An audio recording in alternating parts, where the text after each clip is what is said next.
स्वागत है दोस्तों आप सभी का India number one learning platform पे आईएफएस के आईआईटी जैम मैथ्स के यूट्यूब चैनल पे हमारे साथ हमारी बहुत ही खास मेहमान जुड़ चुकी हैं जिन्होंने इस बार आईआईटी जैम के एग्जाम में शतक लगाया है, सेंचुरी लगाई है। मतलब उनका 100 रैंक आया है।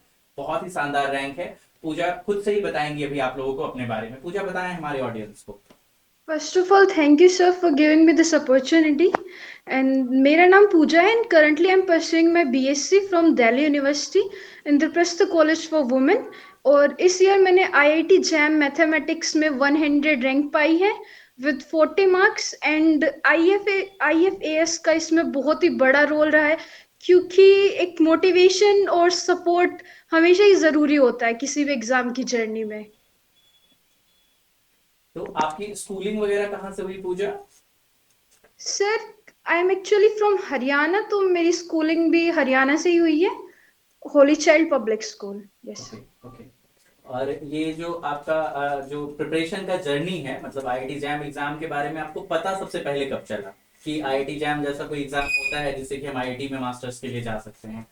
सर, एक्चुअली मेरा बड़ा भाई है तो उसने बताया था कि लाइक आईआईटी जैम जैसे एक एग्जाम है, अगर तुम उसे देते हो तो तुम्हारे पास एक अच्छी अपॉर्चुनिटी होती है, मास्टर्स को आईआईटी से परस्यू कर सकते हो या आइजर आईआईएससी वैसे बड़े बड़े प्लेटफॉर्म मतलब इंस्टीट्यूट्स में जाके तुम अपना बेस्ट दे सकते हो और फ्यूचर में काफी ज्यादा अपॉर्चुनिटीज होंगी इसके लिए। तो मैं बस भाई को ही इसके लिए थैंक यू देना चाहूंगी।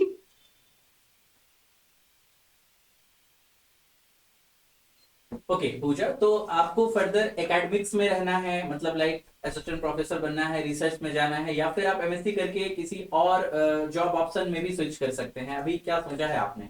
सर, मेरा अभी प्रेजेंट गोल तो आई थिंक मेरा लॉन्ग टर्म गोल है, मेरे को एक्चुअली एफआरएस बनना है, Fellow of Royal Society. Okay तो at the end I have to go in the research field only.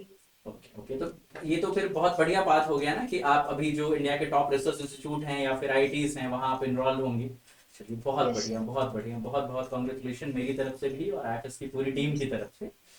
मैं जानना चाहूंगा कि आपने जो तैयारी करी तो उसमें सब्जेक्ट को सेलेक्टिव रखा हुआ था कि इसे कम पढ़ना है, इसे ज्यादा पढ़ना है, या पूरे सिलेबस को अच्छे से किया था? कैसा था प्लान आपका? सर, सब्जेक्ट सेलेक्टिव नहीं थी, आई थिंक सबकी इम्पोर्टेंस अपने होती है एग्जाम के अंदर, बट मैंने सब्जेक्ट को डिवाइड किया हुआ था। लाइक न्यूमेरिकल ऐसे टाइप होते, लाइक ऑर्डिनरी डिफरेंशियल इक्वेशन है तो मैं उसे सबसे पहले पढ़ाता ताकि उसमें और ज्यादा नंबर ऑफ क्वेश्चंस हम प्रैक्टिस कर पाए। इंटीग्रल कैलकुलस हुआ, फंक्शन ऑफ मल्टीपल वेरिएबल्स हुआ, तो उनको मैंने अपने फर्स्ट प्रेफरेंस पे रखा था ताकि मेरी प्रैक्टिस और न्यूमेरिकल में स्पीड काफी अच्छी हो जाए और मैं आसानी से उन क्वेश्चंस को अटेम्प्ट कर पाऊँ। एंड देन मैंने रियल एनालिसिस को किया था एंड लास्ट में मैंने linear algebra and group theory. ठीक है, मतलब ये आपका प्रायोरिटी था, है ना? Yes sir. प्रायोरिटी मतलब प्रेफरेंस कुछ इस तरीके से रखा था आपने। ठीक है, और यस पढ़ाई का शेड्यूल वगैरह कैसा था? अभी तो कॉलेज भी जाना रहता होगा ना आपको? Yes schedule, I think I was not that much consistent, but अगर मैं कंसिस्टेंट होती तो शायद होल इंडिया रैंक वन भी आ सकती थी। Okay okay but okay, great. Sir, actually मैंने कंसिस्टेंटली पढ़ाई तो नहीं करी, बट मैंने I think preparation from Feb मैंने स्टार्ट करी थी, फेब 2025 में। जब 2025 का जैम का पेपर हुआ था तो मैंने उसे पहले देखा था। आई थिंक मेरा फर्स्ट स्टेप हमेशा ये रहता है कि पहले पेपर को एनालाइज करो कि तुम उसमें स्टार्टिंग में कहाँ स्टैंड करते हो, and then I just started my preparation. तो वहां से हमें अपना असली लेवल पता चलता है कि अभी हम यहाँ हैं और यहाँ से फिर अपनी जर्नी को आगे लेकर जाना है ना? Yes sir. ओके ओके, बहुत बढ़िया, बहुत शानदार। कुछ रेफरेंस बुक वगैरह भी आपने फॉलो किया था? ये सर, रेफरेंस बुक के लिए like for ordinary differential equation I studied from MD Rai Singhania, because उसमें क्वेश्चन प्रैक्टिस के लिए ढेरों मतलब एग्जाम्पल्स हैं काफी। उसमें। और for real analysis I did SK Mapa and SC Malik, and for linear algebra I did Friedberg, and for group theory it was Gallian only. तो ये सेवरल वेरिएबल का सेगमेंट तो इसमें इसके मापा में नहीं होता, तो सेवरल वेरिएबल के लिए क्या प्रेफर किया आपने? से सेवरल वेरिएबल के एक्चुअली हमारे फोर्थ सेमेस्टर में डीयू में एक बुक होती है कैलकुलस की, स्ट्रोस की, तो हमने वही की थी, उसी से मतलब उससे काफी अच्छी प्रैक्टिस हो गई थी। मैं ठीक से सुन नहीं पाया, आपने क्या कहा? कैलकुलस? स्ट्रॉस सर एक आई थिंक पुरानी बुक है काफी है। स्ट्रॉस नाम का कोई ऑथर है तो उनकी है, कैलकुलस की बुक है, अच्छा मल्टीवेरिएट कैलकुलस एक्चुअली। अच्छा, मतलब आपके इंद्रप्रस्थ कॉलेज में मतलब वही बुक पढ़ाई भी जाती है? Yes sir, in fourth semester in DU. Okay, मतलब तो वो आपके अकॉर्डिंग कह सकते हैं कि आईआईटी जैम के लिए मोर देन सफिशिएंट है, अगर कोई बच्चा उसको ईमानदारी से कर ले तो? Yes sir, for function of multiple variable and for some aspect real analysis it is more than enough.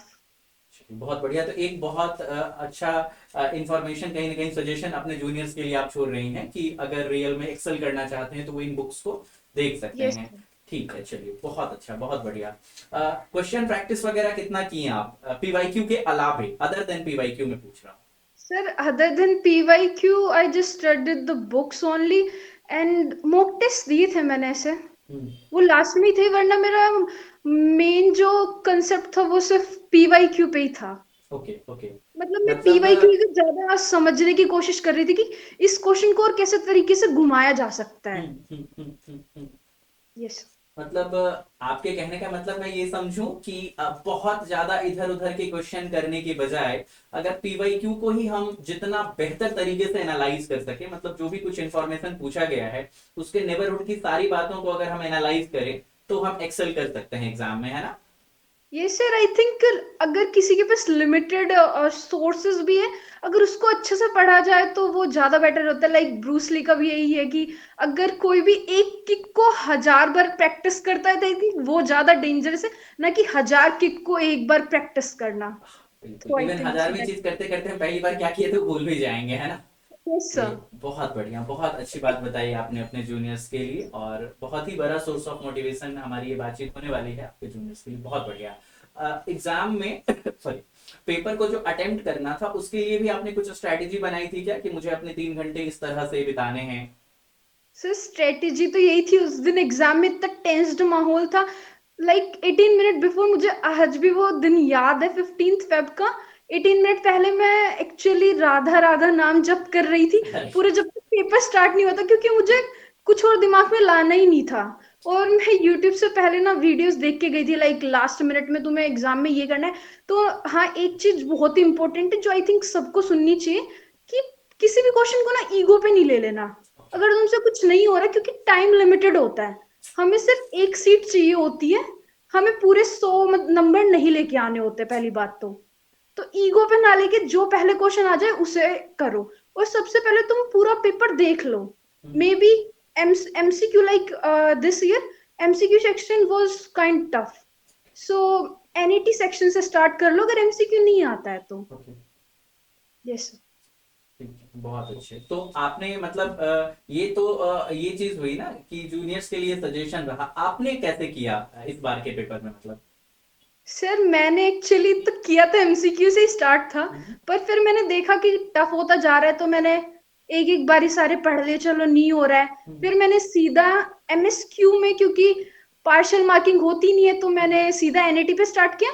And NET was kind easy, तो जितने क्वेश्चंस होते जा रहे थे मैंने जल्दी जल्दी सोल्व कर लिया।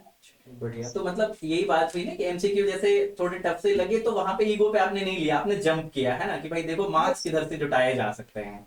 Yes sir. बहुत बढ़िया, बहुत बढ़िया। मम्मी पापा का कैसा सपोर्ट रहा? जैसे कि आपने कहा कि भैया ने आपको गाइड किया, तो उसी तरह से पेरेंट्स का कैसा सपोर्ट रहता है? सर पेरेंट्स के सपोर्ट के बिना आई डोंट थिंक सो कि वर्ल्ड में कुछ हो भी पाता है। तो मतलब पेरेंट्स का बहुत ही मतलब अच्छा सपोर्ट रहा। अभी रिजल्ट के बाद मैं आपको अपनी एक मिस्टेक भी बताना चाहूंगी एग्जाम में, जो मैंने करी भी है। बिल्कुल। वो ये है कि I think numerical answer type में rounded off to 1 decimal places होता है। तो उसमें लाइक मैंने .0 नहीं लगाया, मुझे इसका डाउट था कि मुझे शायद इसके मार्क्स नहीं मिलेंगे, हम्म, और जिसकी वजह से मेरे 15 मार्क्स का गैप हो रहा था। ओके। बट मेरे पापा मम्मी रोज ये कहते थे कि बेटा पहले रिजल्ट का इंतजार कर, क्या पता रिजल्ट अच्छा आएगा, भगवान पे विश्वास कर, ऐसा कुछ नहीं होगा, तेरी मेहनत फल लाएगी ऐसा। हम्म। और वैसा ही हुआ भी बाद में, है ना? हाँ जी। बहुत बढ़िया, बहुत बढ़िया। पूजा, कोई और बात जो कि आप अपने जूनियर्स के साथ शेयर करना चाहेंगे जो मेरे सवालों में अब तक नहीं था, ऐसा कुछ भी है क्या? सर आई थिंक अगर किसी को भी प्रैक्टिस करनी हो ना, पढ़नी हो, तो ग्रुप डिस्कशंस करो अपने दोस्तों के साथ। क्योंकि फ्रेंड सर्कल में अंडरस्टैंडिंग बढ़ती है। लाइक मैं अपने फ्रेंड्स के साथ डिस्कस करती थी, वो मेरे साथ कोई मॉक पेपर लगाया तो उसके क्वेश्चंस हम आपस में डिस्कस करते थे और एक दूसरे को समझाते थे, तो उससे ज्यादा अंडरस्टैंडिंग आती है। क्योंकि कभी कभी हमें ऐसा लग रहा होता है कि हम इसमें वीक है और सामने वाला स्ट्रोंग है, तो समझना चाहिए उनसे। वो भी चीज, दूसरी बात ये है कि कभी कभी हमें ये भी लगता है ना कि हम आंसर सही ला रहे होते हैं, लेकिन हमारा अप्रोच शायद उतना सही नहीं होता है। वो फिर सामने वाला हमें बताता है कि लाइक इसमें यहाँ पे हम लैग कर रहे हैं, वो हमें अकेले नहीं समझ आता, हम डिस्कस करें तो चीजें क्लियर होती है ना। Yes sir. बहुत बढ़िया, मतलब ग्रुप डिस्कशन भी काफी की रोल प्ले करेगा प्रिपरेशन को और बेहतर बनाने में। और कोई बात पूजा जो कि हम इस बातचीत में रख सकते हैं तो आप बता सकती हैं। एट लास्ट में यही कहूंगी कि लास्ट टाइम पे मतलब सिलेबस जितना हो जाए उतना ठीक है। रिवीजन ज्यादा अच्छा होना चाहिए आपका, और मॉक टेस्ट तो दे देने चाहिए। कम से कम 5 मॉक टेस्ट तो तुम फुल वाले दो ही दो, क्योंकि तुम्हें ऐसे ना मतलब पेपर का पता चल जाता है, एक बार तुम उसमें आ जाते हो कि हाँ वहां पर भी ऐसा ही होगा सेम, तो तुम्हें ज्यादा डर नहीं लग रहा होता पेपर में बैठने से। बहुत अच्छा लगा पूजा आपसे बात करके। इवन आपके जूनियर्स के लिए भी ये बातचीत बहुत ही फायदेमंद, बहुत ही इंस्पायरिंग होने वाली है। मेरी और आईएफएस की पूरी टीम की तरफ से एक बार फिर से आपके उज्जवल भविष्य के लिए ढेर सारी शुभकामनाएं, और आपका कीमती समय देने के लिए बहुत बहुत धन्यवाद। Thank you so much. Thank you sir.